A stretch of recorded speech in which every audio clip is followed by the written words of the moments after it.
What do you get when you take a tokusatsu premise like Power Rangers but set it in a very real, grounded world where superhero tropes are constantly being challenged and broken like an Invincible? You get the new smash hit series Radiant Black. Let's talk about that. Number 10. Sold Out. Issue number 7 of Radiant Black marked the beginning of their second major story arc. Even though yes, the story title itself was a continuation of one that started back in issue 5. Still, this was really the beginning of the second story arc, just trust me. It also marked a pretty impressive accomplishment for the Image series, which sold out issue 7 completely at distributor level, meaning that they had to order a reprint for that issue so that they could meet the demand of fans of the series. In other words, if you're not reading Radiant Black, this could be a great time to jump on. The series has been celebrated by readers, reviewers, and even fellow comic book creators and writers alike, and started strong at the beginning of that second arc by completely selling out of the first printing, an impressive feat, especially for the beginning of a new arc, which, you know, tends to be when people will tap out potentially when it comes to a series, not jump in. I feel like this series has been the opposite of that. It's like every issue there's like more and more people that get into it. I love it. Number 9. Kyle Higgins. If you have ever thought to yourself, Radiant Black seems a lot like Power Rangers, but different and a little bit more mysterious, there is a reason for that. Kyle Higgins is one of the creators behind Radiant Black. Higgins spearheads the writing part of this series, and you might recognize his name if you happen to already be a mega Power Rangers fan. He's the writer who was also behind the Power Rangers series at Boom Studios, or at least he was one of the key members of that original Power Rangers creative team, often referred to as the head writer or main writer when they started doing the comics over at Boom. You might also recognize Kyle's name from work he's done for DC, mainly in the Batman wheelhouse. After the success of Power Rangers, it would make sense that Higgins would want to branch out and do his own thing, without the limitations that come with the Power Rangers IP. Hence probably why Radiant Black seems more like an adult, more mature take on that premise. Co-creating Radiant Black gives Higgins the freedom to create his own world with its own parameters, where he can go and take these characters and just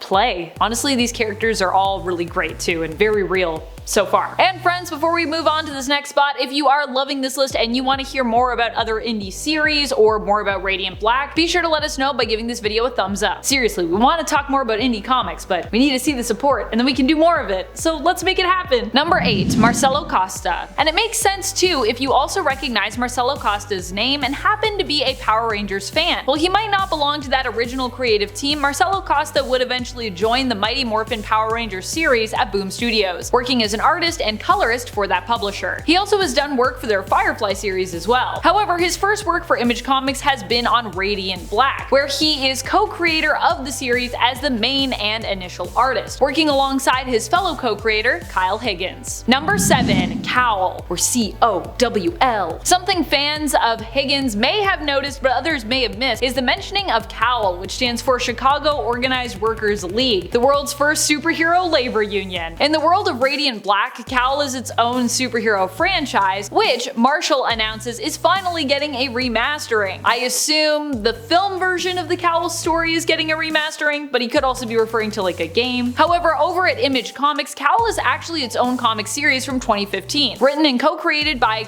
you guessed it, Kyle Higgins. C.O.W.L was actually Higgins' first title that he put out with Image, and it's really cute and neat that it gets a shout out and gets incorporated into the world of Radiant Black, even if it is kind of in a meta way. Like C.O.W.L I don't think are actual, well, we won't see any of the characters from C.O.W.L, you know what I mean? C.O.W.L isn't the only Image Easter egg, by the way. There are lots of little gems for fans scattered about these comics. Let us know in the comments some of your favorites if you've been reading along, and if you'd want a list featuring some of the ones we found thus far. Also, let me know if you spotted Savage Dragon. Where is Savage Dragon in this series? Little trivia game for everybody in the comments. Number 6. A refreshing change in tone. Right off the bat, Radiant Black sets itself up to be a very different kind of series. As I said earlier, it's like a Power Ranger series without any of the restrictions or kind of censorship possibly imposed due to it being more oriented towards kids or all ages. Radiant Black starts off introducing us to its protagonist, Nathan, who is a struggling writer deep in debt and forced to turn to driving for a paralleled form of Uber or Lyft in order to try and stay afloat. Also, my apologies if that's actually mentioned in the series. I think at one point I maybe see an app, I can't remember now, but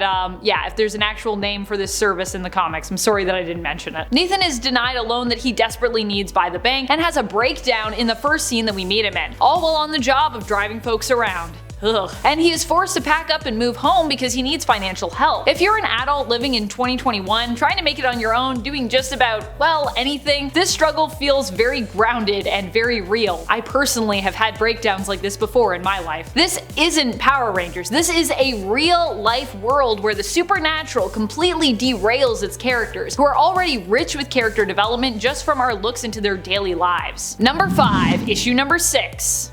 It's a shame that this isn't the number 6 point, but oh well. Issue number 6 is another standout issue when we're talking about just the roller coaster of a story and character development that is the Radiant Black series. It shifts gears and allows us to get a story from a different perspective than our standard protagonist. Instead of it being about Radiant Black, this story focuses on Radiant Red, who many of us were surprised to find out is a woman named Satomi. Not only do we get to learn some of the surprising backstory of this character, but Kyle Higgins also used this opportunity to give another writer a chance to have their voice heard. For issue number 6, he brought in a guest writer and his friend Cherish Chen. He brought Chen in because to him it just made a lot of sense. Higgins stated, "I'm not Asian American, I didn't grow up living those experiences," and added that he wanted to help out other writers as he had been helped before when he was just coming on the scene. "A lot of people helped me when I was coming up," he said, "and it's always been a dream of mine to be able to one day give someone those opportunities as well," making issue 6 an all-around very cool and very special issue for the series, especially considering it also features the stunning artwork of Darko Lafuente as well. Number 4, More Than One. When it comes to Radiant Black, Nathan is introduced to us as just one of the characters who ends up with a sort of symbiotic suit with powers that seem to be alien in origin. He is Radiant Black, but there are other colors that are introduced to us throughout the series. I know black isn't a color, by the way, it's a shade, but let's not get technical. I don't know why I'm saying let's not get technical. People are gonna get technical in the comments, it's just how it goes. Though the series does seem to focus on the Radiant Black member more often, we are also introduced throughout to Radiant Red, Radiant Yellow, and Radiant Pink primarily. Another cool thing about this story is that the diversity feels more genuine and balanced in comparison to the superhero team that we know and love as the Power Rangers. Not trying to knock the Power Rangers, just saying that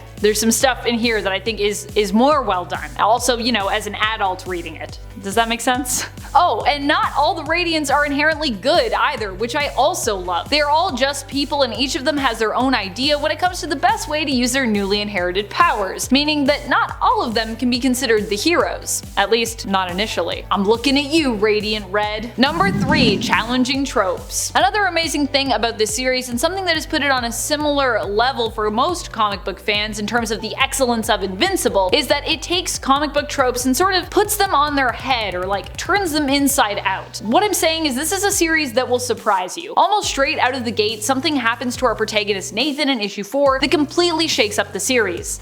Spoilers for those who haven't read. Spoilers. He becomes critically injured, passing on the power of Radiant Black to his best friend Marshall. And I gotta say, I love that in a superhero comic. It's part of the reason I love Invincible, and it's a big part of the reason that I love the Amazon Prime live-action adaptation of the Boys comic series. I like that element of surprise. I like when stories challenge our expectations, especially in a genre that is already so established and kind of formulaic like the superhero, sci-fi, and fantasy genre. It keeps me guessing, and it keeps me coming back for more, and hopefully it does that for you too. Number 2, The Unchosen. The cool thing about the Radiants we meet in this story as well is that unlike other superhero stories, they weren't necessarily chosen. Or if they were chosen, the reasoning really remains to be seen here. They weren't granted these powers by some like omnipotent force of good like the Power Rangers' overall guide and leader Zordon. They weren't brought together by a teacher and altruist like Professor X. They're just a team of folks who randomly stumbled onto these powers and into this strange new world. They weren't intended as a gift for these people. In fact, the forces behind the powers actually very much want them back, and are willing apparently to get them back at any cost. Number 1, Cosmic Slash? While initially Radiant Red was the major antagonist of the series, the Radiants have finally been forced to come together, strangers that they may still be, to fight a common enemy. A mysterious hooded figure appears at the end of issue number 5 of the series. This antagonist, it seems, has come to Earth to take back the powers that ended up here, attached to our current radiance by any means necessary. This antagonist was so